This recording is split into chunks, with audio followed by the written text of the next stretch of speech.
The observation deck of the Meridian hummed with the soft whir of life support systems as Kivin pressed his palm against the reinforced glass.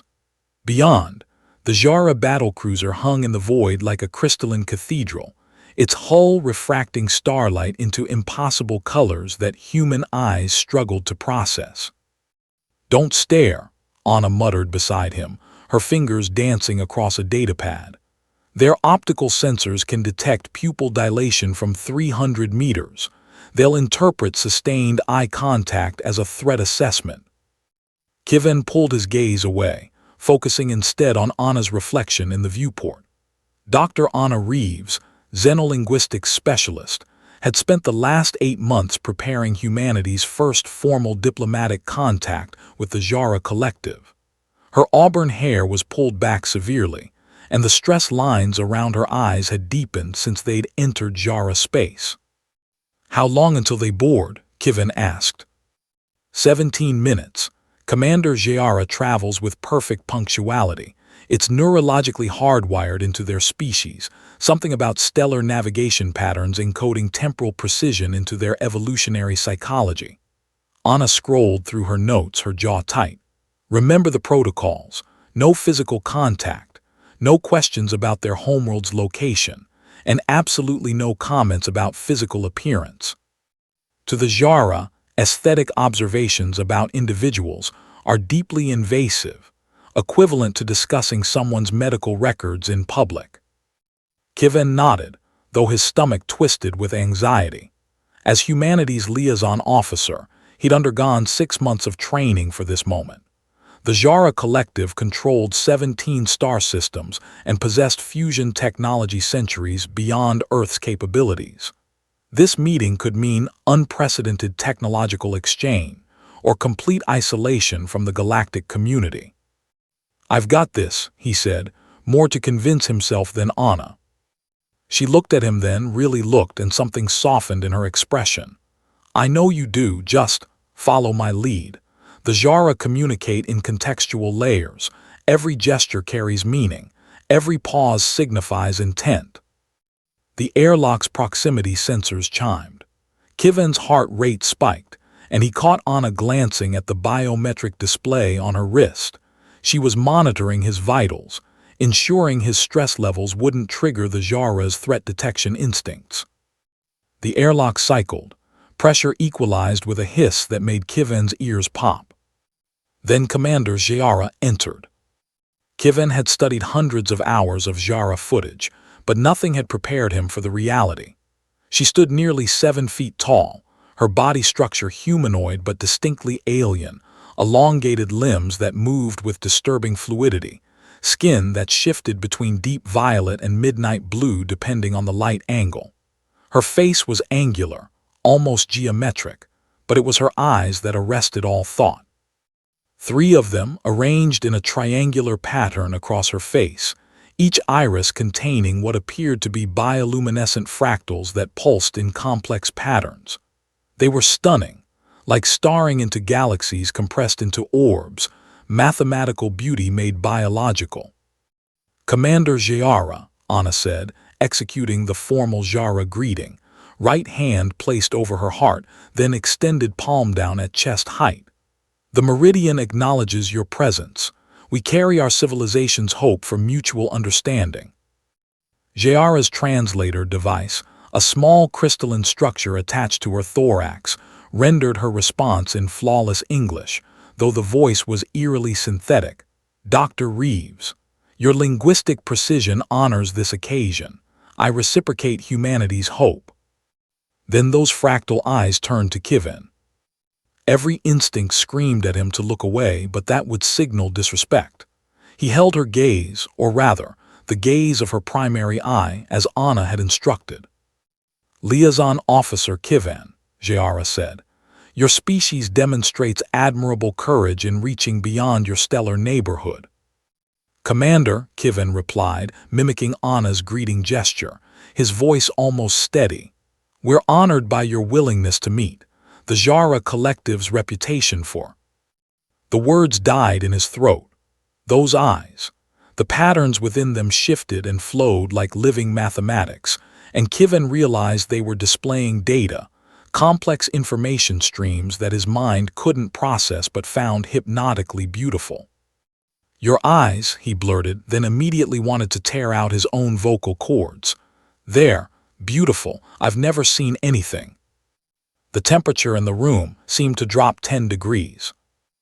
Jayara went absolutely still, a predatory stillness that made every primitive survival instinct in Kiven's brain scream danger. Her skin flickered through colors he didn't have names for, burgundy shot through with silver, then a deep crimson that looked disturbingly like human blood. "Kiven," Anna said quietly, her voice carrying a warning that needed no translation. But the damage was done. Jayara's translator remained silent for 7 long seconds. When she finally spoke, her tone had shifted to something glacial. "You comment upon my ocular organs. This is intentional." Kiven's mouth had gone dry. "I meant no offense, Commander. I was simply observing my physical structure and verbalizing aesthetic judgment without invitation," Jayara interrupted. "This is your species' standard diplomatic protocol."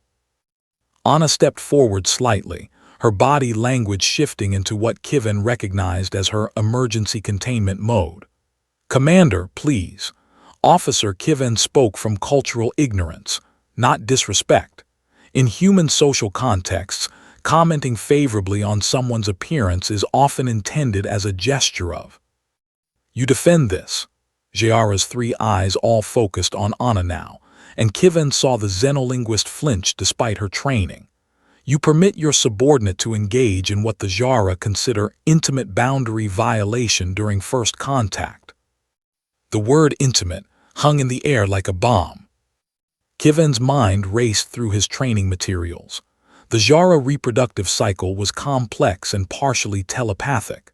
Their eyes served not just for vision but for exchanging bioelectrical data during mating. Comments about Jara eyes weren't just rude, they were sexually charged. He'd essentially propositioned the alien commander. "Oh God," Kiven whispered. "Commander, I didn't understand. I would never intentionally." "Your ignorance is evident," Jayara said coldly. "The question becomes whether humanity's ignorance is surmountable or endemic." Anna's fingers moved rapidly across her datapad. Kiven knew she was probably composing a formal apology in the Jara's primary language, trying to salvage what might already be unsalvageable. "Commander," Anna said carefully, "I take full responsibility for this incident. I should have provided Officer Kiven with more comprehensive cultural preparation. The collective has every right to terminate this contact, but I formally request that you not judge humanity's potential based on one individual's mistake." Jayara's coloration slowly shifted back toward violet, though angry crimson still flickered at the edges. "Dr. Reeves, your species has initiated contact with 7 other spacefaring civilizations in the past 50 of your years. 3 have declined further interaction. This was not due to technological incompatibility."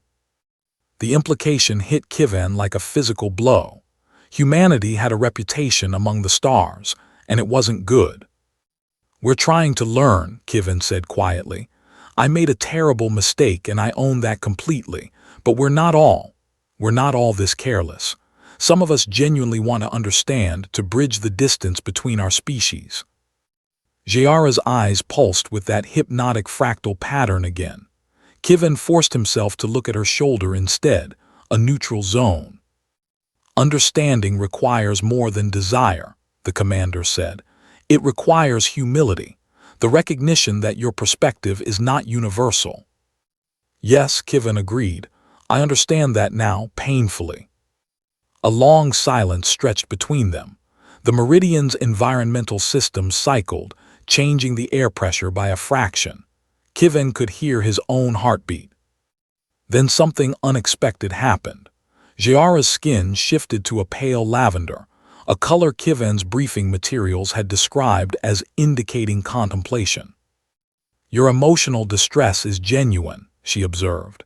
"Your biometric signatures indicate authentic remorse, not strategic performance." It's genuine, Anna confirmed, glancing at her wrist display.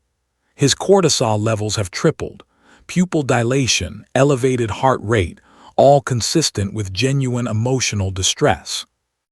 The Jara said slowly, have also made mistakes in cross-cultural exchange. 16 standard cycles ago, I led a delegation to meet the Korathi ascendancy. I referred to their colony structure as efficient. In Korathi culture, this was interpreted as calling them mindless drones. The diplomatic incident nearly escalated to armed conflict. Kivin looked up surprised. What happened? I learned, Jara said simply. I studied their culture more deeply. I returned 6 cycles later with a formal apology and genuine understanding. We now maintain productive relations. Hope flickered in Kivin's chest. Then, this contact isn't over. That depends, the commander replied. Can you articulate what you've learned from this interaction? Kivin took a breath, choosing his words carefully. That beauty isn't universal. That compliments aren't universal. That every gesture, every word carries cultural weight I can't assume to understand. That my intentions don't matter if the impact is harmful. And most importantly, Jara prompted, that if I'm going to represent humanity among the stars, I need to listen far more than I speak. The Jara commander's skin slowly shifted to a warm amber, approval, if Kivin remembered correctly. Dr. Reeves, Jara said, I believe there is potential for productive exchange. However, I recommend Officer Kivin undergo additional cultural immersion training before participating in formal negotiations. Perhaps a 6-cycle assignment aboard a Jara cultural exchange vessel. Anna's eyes widened. Such an offer was unprecedented. Commander, that's extremely generous. It is practical, Jara corrected. If humanity is to integrate into the galactic community, you need ambassadors who understand the cost of cultural blindness. Officer Kivin has demonstrated the capacity for growth. This should be cultivated. Kivin felt something tighten in his throat. 6 months aboard an alien vessel, learning to navigate truly foreign cultures. It was terrifying. It was exactly what he needed. I accept, he said, with gratitude, Commander. Then we will proceed, Jara declared. But first, Officer Kivin, there is a Jara custom you should learn. When one has caused offense, they may offer a gesture of vulnerability in return, a sharing of something personal to demonstrate trust and openness to connection. Kivin nodded slowly. What would be appropriate? Jara's fractal eyes pulsed with complex patterns.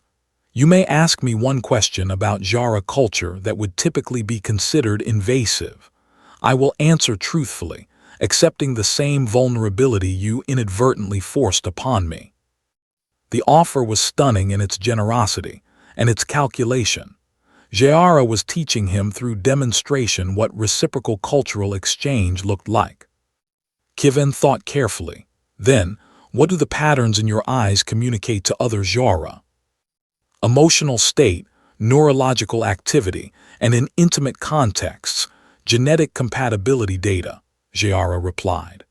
Your comment about their beauty was invasive because you were, unknowingly, commenting on deeply personal biological information that I display involuntarily. I understand, Kivin said quietly. Thank you for explaining, and for giving me the chance to learn properly. We all navigate the darkness between worlds, Jara said. Sometimes we collide.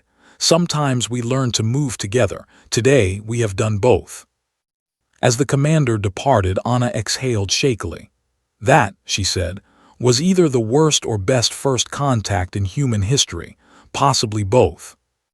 Kivin watched the Jara battlecruiser through the viewport, his future suddenly rewritten.